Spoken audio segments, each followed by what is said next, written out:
Kung nakita niyo yung maleta na parang di na kami babalik. Mas marami pa yung maleta natin sa ano, para sa mga OFW na.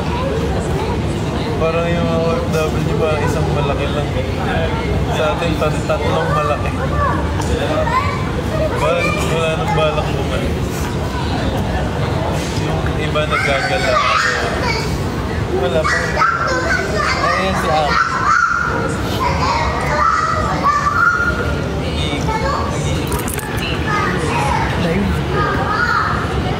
Gising pa sila? Grabe naman. Dinig mo ba? Hi, Aces. Asan po sila, Jello? Bumili ng cologne. Bumili na rin dyan. Nakabili na ako ng pabango. Balik na ako. Diba na po niya ito? May dalaw. Hindi ko nga mapakita eh. Kaya naka-zoom lang sa kanya.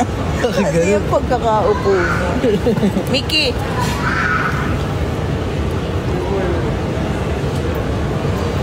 Hi, sis.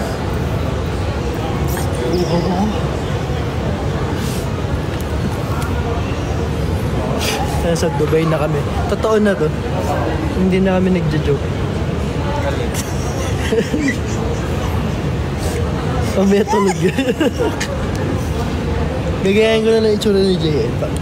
Pipicturean ko yan. Tapos yan yung pang birthday greeting ko sa kanya. Yung pwesto ko kanina sa aeroplano. Kasi nasa harap ng babayo ko. Paano ako matutulog na mga ganyan?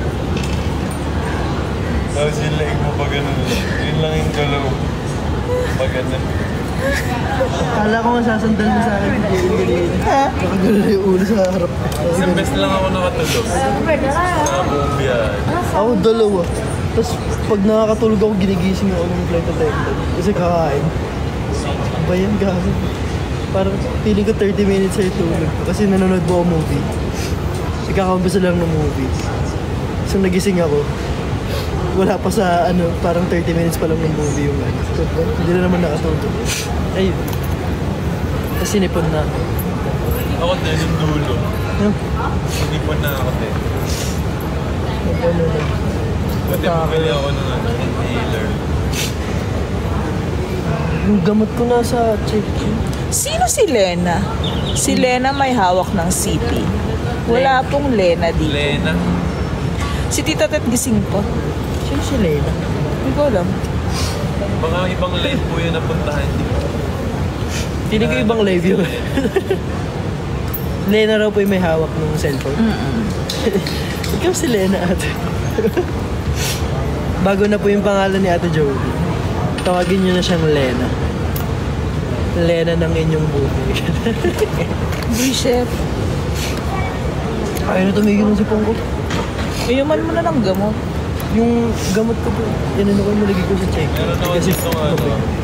Ako meron ako. Pampatulog. Pampatulog na. Oh, baka allergy nga yan. Runny nose po siya eh. Ano siya? Meron ako, ano ba meron ako dito? Neozer. May pinadalang gamot eh galing sa doktor. Wait, kunin ko yung resibo. Kunin ko yung ano.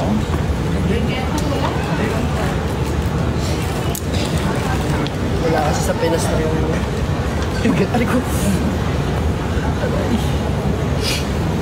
Big. Ayun lang, bumili ka na lang. Diyan na siya.